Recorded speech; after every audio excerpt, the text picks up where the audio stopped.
जय श्री महाकाल, हर हर हर महादेव। दोस्तों, तो आज साथियों शुक्राचार्य द्वारा भगवान शिव की तपस्या एवं पूजन करके अमृत संजीवनी विद्या प्राप्त करने की कथा जो है आपके सामने रख रहा हूँ। तो सनत कुमार जी कह रहे हैं व्यास जी से कि हे व्यास जी, एक बार की बात है जब शुक्राचार्य जो हैं भगवान शिव से जो है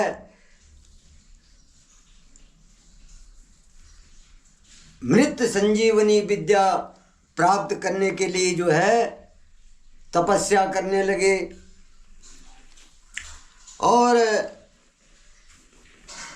मृत संजीवनी विद्या वो विद्या है जो कि मृत शरीर को जो है जीवन प्रदान करता है। और वो मृत संजीवनी विद्या जो है सिर्फ किसके पास थी? भगवान महाकाल के पास थी। और दैत्य गुरु शुक्राचार्य जो थे भगवान शिव से जो है अमृत संजीवनी विद्या को प्राप्त करना चाहते थे। और उसने इस विद्या को प्राप्त करने के लिए जो है तपस्या करनी शुरू कर दी। और वो कहाँ चले गए? वाराणसी नामक स्थान पर चले गए। और वहाँ जो है विश्वनाथ का ध्यान करने लगे और विश्वनाथ भगवान की घोर तपस्या करने लगे। उन्होंने क्या करा? दैत्य गुरु शुक्राचार्य ने वहाँ पर शिवलिंग की स्थापना की और एक कुआं भी खोदा। वहाँ पर एक कुआं भी बनाया और भगवान महाकाल का जो है शिवलिंग भी स्थापित करा। कहाँ पर? काशी नगरी में, बाबा विश्वनाथ के धाम में। तो इस प्रकार से जो है अब जब शिवलिंग की स्थापना करी तो उस लिंग की बार बार उन्होंने जो है जलाभिषेक किया। शुक्राचार्य ने क्या किया? उस शिवलिंग पर जो है 32 शेर पंचामृत का जो है उन्होंने 1,00,000 बार जो है अभिषेक किया। भगवान शिव को अभिषेक किया पंचामृत से 1,00,000 बार। और सुगंधित द्रव्यों से, रत्नों से क्या करा? ज्योतिर्लिंग का स्नान किया। उस ज्योतिर्लिंग को जो है पंचामृत से हो गया, सुगंधित द्रव्यों से हो गया और अनेक वस्तुओं से जो है भगवान शिव का 1,00,000 बार अभिषेक किया। और भगवान शिव पे चंदन और यक्ष कर्दम, चंदन और यक्ष कर्दम का जो है लेप किया। और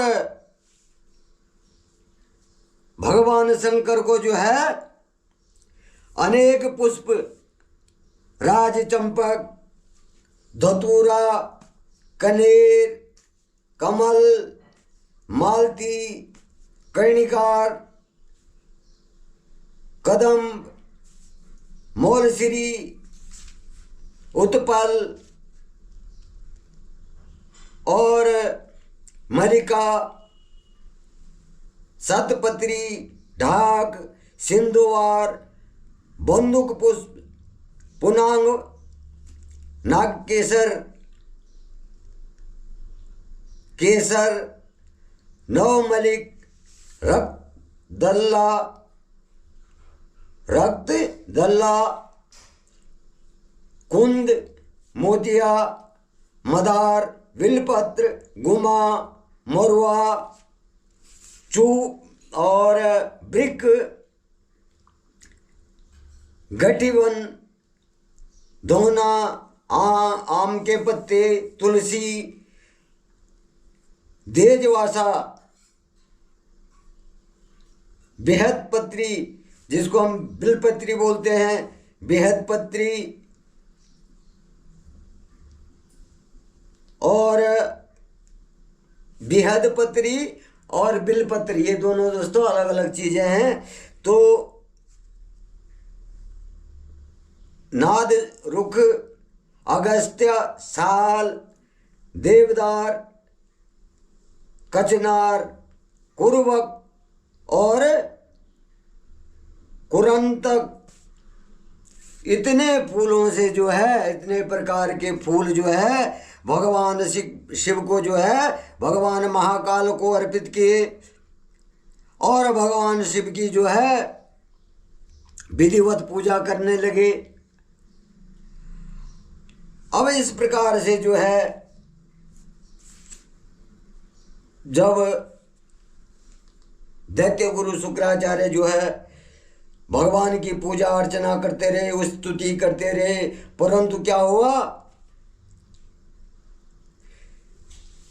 1000 वर्षों तक दैत्य गुरु शुक्राचार्य ने क्या करा, भगवान शिव की पूजा अर्चना करी, परंतु क्या हुआ, भगवान शिव प्रसन्न नहीं हुए, भगवान शिव ने उनको दर्शन नहीं दिए।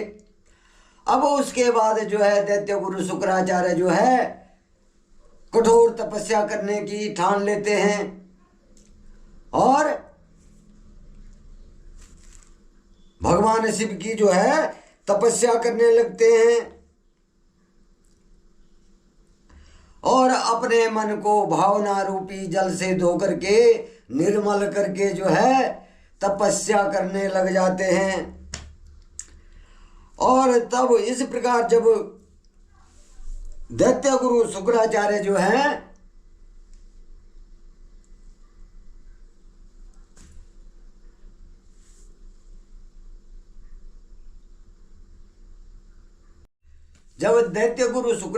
जो है कठिन तपस्या करने लगते हैं तो भगवान शंकर जो है प्रसन्न हो जाते हैं और उन्हें एक ज्योति पुंज के रूप में, प्रकाश पुंज के रूप में जो लिंग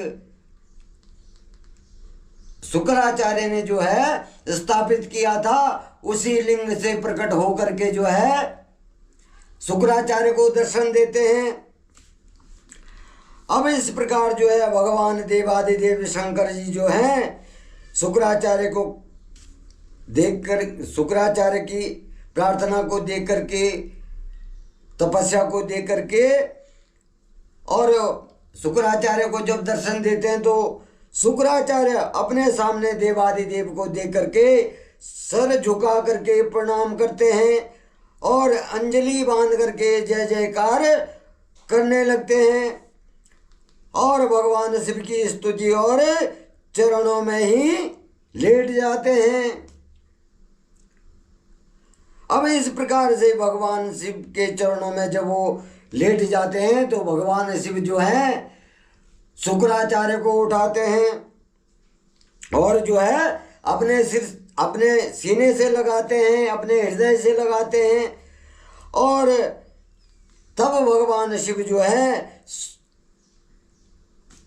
शुक्राचार्य को कहते हैं, हे शुक्र, आपने जो मेरा ज्योतिर्लिंग स्थापित किया है और उसकी नियम पूर्वक कठिन आराधना की है, उससे मैं बहुत प्रसन्न हूँ। कहो क्या मांगना चाहते हो। अब भगवान महाकाल कह रहे हैं कि हे शुक्राचार्य, जो तुमने कठिन तपस्या करी और मेरे लिंग का स्थापना करी और उसकी यथोचित पूर्ण विधि के द्वारा जो पूजन किया, तो उसको देख करके मैं तुम पर खुश हूँ, कहो क्या मांगना चाहते हो। तो देवादिदेव महादेव के वचनों को सुन करके शुक्र पुनः उनकी स्तुति करने लगता है।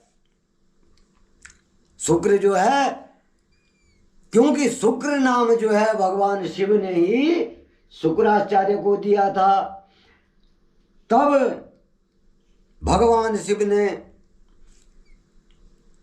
शुक्राचार्य को देखा। शुक्राचार्य कुछ नहीं मांग रहे थे, क्योंकि शुक्राचार्य के मन में तो कुछ और ही था। तो तब भगवान शिव ने कहा कि हे शुक्राचार्य, तुम मांग तो कुछ नहीं रहे हो, पर मैं तुम्हारे दिल की बात जानता हूं। संसार की कोई भी वस्तु उससे न तो कभी छिपी है और न कभी छिपेगी। वो भगवान शिव कह रहे हैं कि संसार की कोई वस्तु ऐसी नहीं है जो मुझसे छिपी हो, और न कोई ऐसी बात है जो मुझसे छिपी हो। अब भगवान शिव जो है मुस्कुरा करके बोले, हे भृगुनंदन, हे तपस्वी शुक्र, आप निश्चय ही मेरे परम भक्त हैं। हे शुक्र, तुम जो है निश्चय ही मेरे परम भक्त हैं।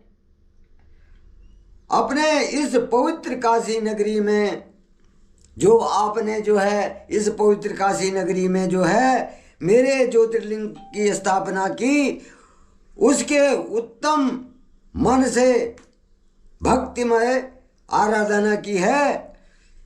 जिस प्रकार एक पुत्र अपने पिता का आदर एवं पूजन करता है, तुमने उससे भी बढ़कर के कार्य किया है, और मैं तुम्हारे इस कार्य से प्रसन्न हूं।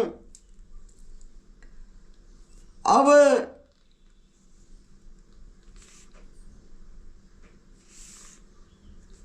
भगवान शिव जो है शुक्र पे प्रसन्न होकर के कहते हैं कि जो तुमने मेरी पूजा अर्चना की, जो तुमने मेरे लिंग की स्थापना की है, तो मैं उससे खुश हूँ। अतः मैं तुम्हें यह वरदान देता हूँ कि तुम अपने इसी रूप में मेरे उदर में प्रवेश करोगे तथा मेरे इंद्रिय मार्ग से निकलकर मेरे पुत्र रूप में जन्म ग्रहण करोगे।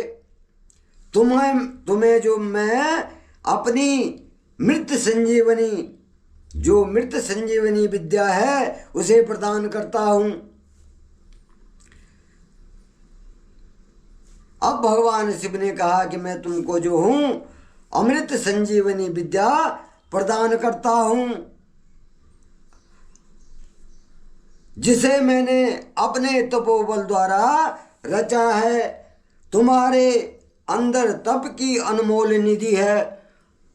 भगवान शिव जो है शुक्राचार्य को कह रहे हैं कि तुम्हारे अंदर जो है तप की अनेक निधियां हैं, तुम सबसे बड़े तपस्वी हो, और जो कि तुम्हारी योग्यता है इस विद्या का प्रयोग तुम जिस मृत जीव पर करोगे वह निश्चय ही जीवित हो जाएगा, उठ जाएगा। अब भगवान शंकर ने जो है शुक्राचार्य को यह विद्या दे दी और कहा, तुम आसमान में चमकते हुए तारे के रूप में स्थित होंगे, और जो हम कहते हैं कि शुक्र तारा, तो वही शुक्र तारा क्या है? शुक्र है, शुक्राचार्य है। तो शुक्राचार्य तारे के रूप में कैसे गया? भगवान शिव, भगवान महाकाल के वरदान से तारा शुक्र तारा बन गया और आसमान में चमकेगा। जब तुम्हारी मृत्यु होगी, जब तुम इस देह को त्यागोगे, तो तुम आकाश में जाकर के तारे के रूप में चमकोगे और शुक्र के नाम से जो है तुम प्रसिद्ध होंगे और सभी ग्रहों में तुम क्या होंगे, प्रधान माने जाओगे। सब ग्रह में 9 ग्रह होते हैं हमारे, तो शुक्र ग्रह को भगवान शिव ने आशीर्वाद दे दिया कि तुम सब ग्रह में प्रधान ग्रह होंगे और